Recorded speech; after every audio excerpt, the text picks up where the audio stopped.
नमस्कार दोस्तों, स्वागत है आपका मधु की पाठशाला में। वोकैब वेब सीरीज़ का ये पार्ट नंबर 4 है, जिसमें फिर से हम डिस्कस करेंगे कुछ ऐसे इंपॉर्टेंट वर्ड्स जो आपके डेली लाइफ के लिए, आपके एग्ज़ाम्स के लिए बहुत ज़्यादा ज़रूरी हैं। आई होप कि आपको वीडियोस अच्छी लग रही हैं।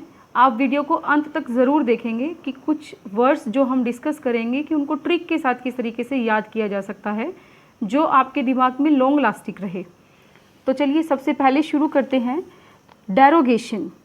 देखो, डेरोगेट का मतलब क्या होता है? किसी को दबा कर के रखना। डेरो का मतलब होता है दबाना, ठीक है। और डेरोगेशन हो जाता है अनादर करना, यानी कि अपमान करना। तो डेरो हमेशा हमारे पास नेगेटिव सेंस में जाता है, ठीक है। और इसके जो सिनोनिम्स होते हैं वो क्या हो जाएंगे फिर? डिसग्रेस। डिसग्रेस, ग्रेस मतलब जिसकी ग्रेस अच्छी है, ठीक है। और डिसग्रेस इसका अपोजिट कर देंगे तो वो अपोजिट किसका? डेरोगेशन का सिनोनिम बनेगा ना, ठीक है।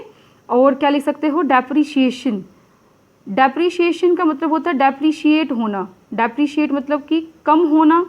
कोई चीज़ आप यूज़ करते हैं, लगातार यूज़ करते रहते हैं तो वो चीज़ खराब होने लगती है, डेप्रिशिएट होने लगती है। तो इसका मतलब उसका क्या हो गया? डेप्रिशिएशन हो गया।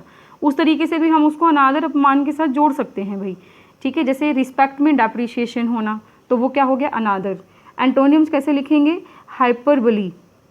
हाइपरबली का मतलब होता है बढ़ा चढ़ाकर कोई बात कहना। तो जिसकी हम प्रशंसा करेंगे तो वो बढ़ा चढ़ाकर बोलेंगे तो वो हाइपरबली हो गया। और लिख सकते हैं ग्लोरिफिकेशन। ग्लोरिफिकेशन का मतलब शानदार, ठीक है। ग्लोरी होती है तो ग्लोरिफिकेशन हो जाता है शानदार, ठीक है। शान से शो करना। सेंटेंस कैसे बनाएंगे? She could not tolerate the derogation of her children, यानी कि वह अपने बच्चों के द्वारा किया गया अपमान सहन नहीं कर सकती थी, ठीक है। तो डेरोगेशन अपमान। हैफ्टी कैसे याद रखेंगे? देखो, हैफ्टी को हम याद रख सकते हैं हाफना से। हैफ्टी हाफना, हैफ्टी हाफना।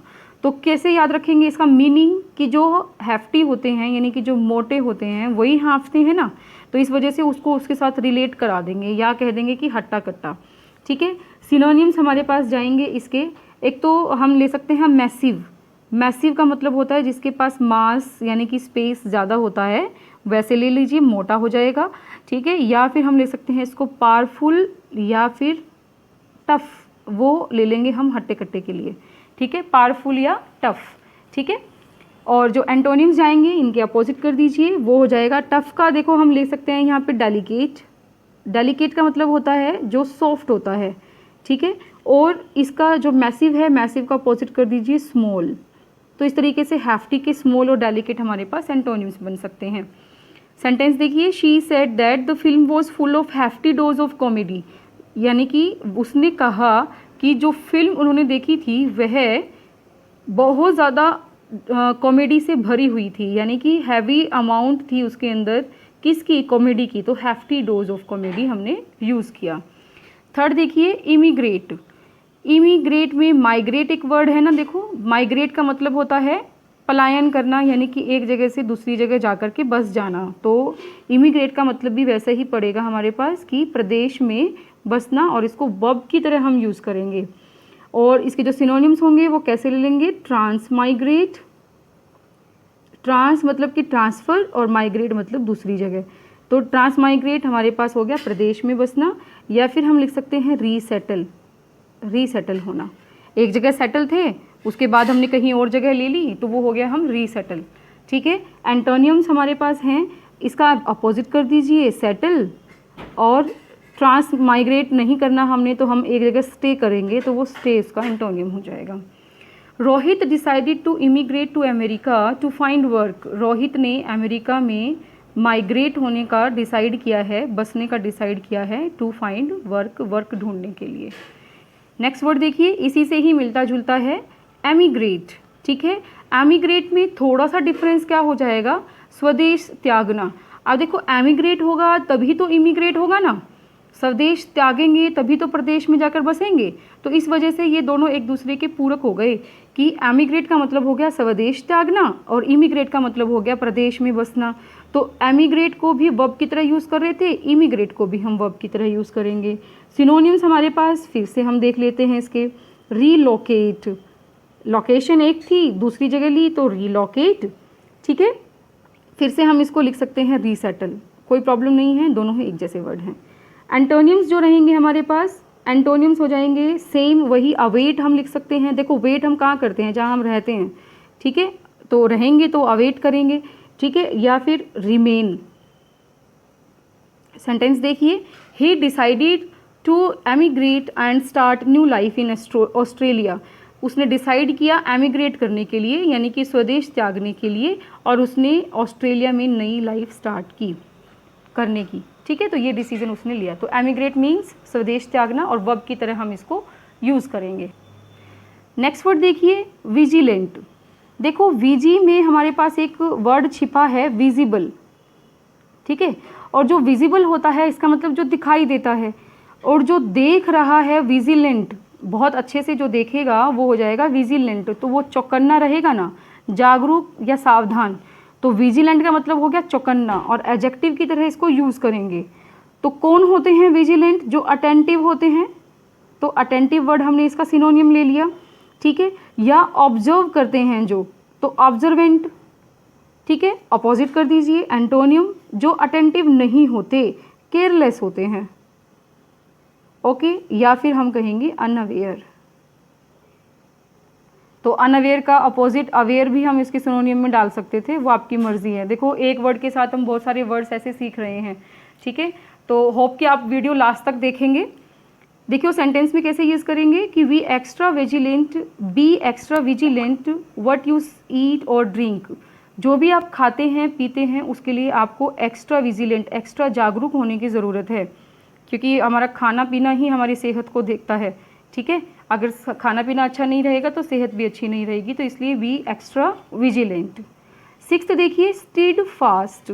स्टीड फास्ट में हम इस तरीक़े से ऐसे लिख सकते हैं, स्टैंड एंड फास्ट जो होता है फर्म। फर्म मतलब कि मजबूत तरीके से खड़े रहना, ठीक है। तो स्टीड फास्ट का मतलब हो गया कि जो मजबूत तरीके से खड़ा रहे। तो वो कौन होता है? दृढ़ होता है, या निरंतर खड़ा रहे, मतलब कि रहेगा, वो निरंतर रहेगा, तो मतलब कोई चीज़ कॉन्टिन्यूसली रहने वाली है, तो वो रहेगा अडिग, ठीक है।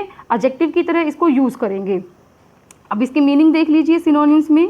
डिटर्मिनेशन, हमारी स्टडी के लिए हमारा एक डिटर्मिनेशन होना चाहिए, दृढ़ विश्वास होना चाहिए कि हम कर पाएंगे। तो डिटर्मिनेशन के साथ पढ़ें, दृढ़ता के साथ पढ़ें, ठीक है। या फिर हम कह सकते हैं परसिस्टेंट, परसिस्टेंस, ठीक है। एंटोनियम देख लीजिए, एंटोनियम हमने लिखा है फ्लेक्सिबिलिटी।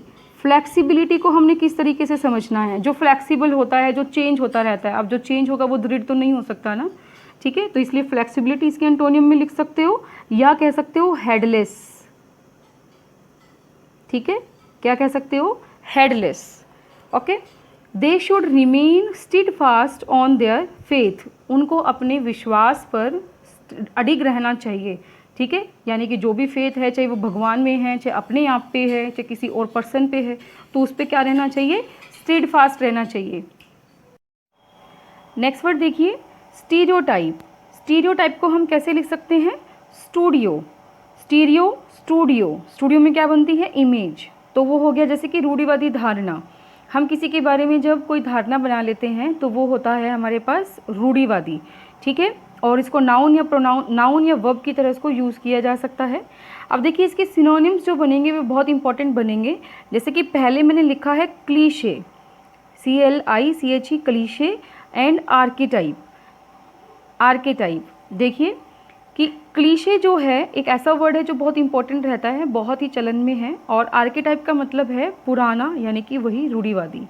एंटोनियम्स कैसे लिख सकते हैं कि जो ओरिजिनल है, ओरिजिनल मतलब जिसके लिए धारणा बनाने की ज़रूरत नहीं है, जो साइंटिफिकली प्रूफ है, ठीक है, वो क्या हो जाएगा? ओरिजिनल। या हम लिख सकते हैं रियल, ठीक है, वो उसके एंटोनियम्स हो जाएंगे। अब देखिए इसका सेंटेंस कैसे बनाएंगे। The stereotype that woman is weak is completely false.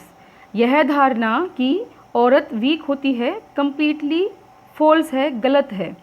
अब तो वैसे भी जो औरत हैं बढ़ चढ़कर भाग ले रही हैं हर चीज़ में, चाहे वो स्पोर्ट्स हो, एजुकेशन हो, एंटरप्रेन्योरशिप हो, तो आप ये चीज़ तो बोल ही नहीं सकती। तो ये पहले की जो रूढ़िवादी धारणा थी अब ये ख़त्म हो चुकी है। नेक्स्ट देखिए, इंट्रोस्पेक्शन। इंट्रोस्पेक्शन को हम ऐसे समझेंगे, इंट्रो मतलब इंट्रोडक्शन देना, जैसे इंट्रो मतलब होता है अंदरूनी, अंदर का, और स्पेक्शन को हम ब्रेक डाउन करके देखें तो ये इंस्पेक्शन से मिलता जुलता है। तो इंट्रोस्पेक्शन क्या बन गया, अंदर का इंस्पेक्शन करना, अपना इंस्पेक्शन करना, यानी कि आत्ममंथन करना। ठीक है, तो सिनोनिम्स हमारे पास इसके क्या हो जाएंगे, एक तो हो जाएगा जैसे कि सोल सर्चिंग। देखो सोल मतलब आत्मा, और आत्मा को सर्च कर रहे हैं तो वो क्या हो गया, आत्ममंथन हो गया। या हम लिख सकते हैं इसके अंदर मेडिटेशन। मेडिटेशन से भी तो हम क्या करते हैं, अपना आंतरिक ही तो सुधारते हैं, तो वो मेडिटेशन भी हम इंट्रोस्पेक्शन में डाल सकते हैं। और इसका अपोजिट कर देंगे तो वो हो जाएगा सोशेबल, यानी कि जो सबके साथ बातचीत करता है या घुला मिला रहता है सोसाइटी के साथ। और लिख सकते हैं एक्सट्रोवर्ट। एक्सट्रोवर्ट का मतलब होता है एक्सट्रो, यानी कि बाहर वाले लोगों के साथ मिलना जुलना, और जो इंट्रोवर्ट होता है वो अपने आप में रहता है, किसी से ज़्यादा बात नहीं करता। तो इस तरीके से आप इसके एंटोनिम्स बना सकते हैं। अब इसमें हमारे पास सेंटेंस कैसे बनाया, we should make an constructive introspection to improve ourselves, यानी कि अपने आप को इम्प्रूव करने के लिए हमें अपना कंस्ट्रक्टिव आत्ममंथन करना चाहिए। कंस्ट्रक्टिव मतलब अच्छे तरीके से देखभाल के अपना इंस्पेक्शन करना चाहिए। तो इस तरीके से फ्रेंड्स मैंने आज भी आपको 8 वर्ड्स कराए। 8 वर्ड्स नहीं हैं ये केवल, उसके साथ साथ 2 सिनोनिम्स, एंटोनिम्स या जितने भी हो सकते थे मैंने आपको बताए। आई होप कि आपको वीडियो पसंद आ रही है। अगर पसंद आ रही है तो प्लीज़ आप अपने फ्रेंड्स के साथ शेयर कर दें, लाइक कर दें। अगर चैनल पर नए हैं तो सब्सक्राइब कर दें और बेल आइकन को दबा दें ताकि आपको अर्ली नोटिफिकेशन मिल जाए। Thanks for watching.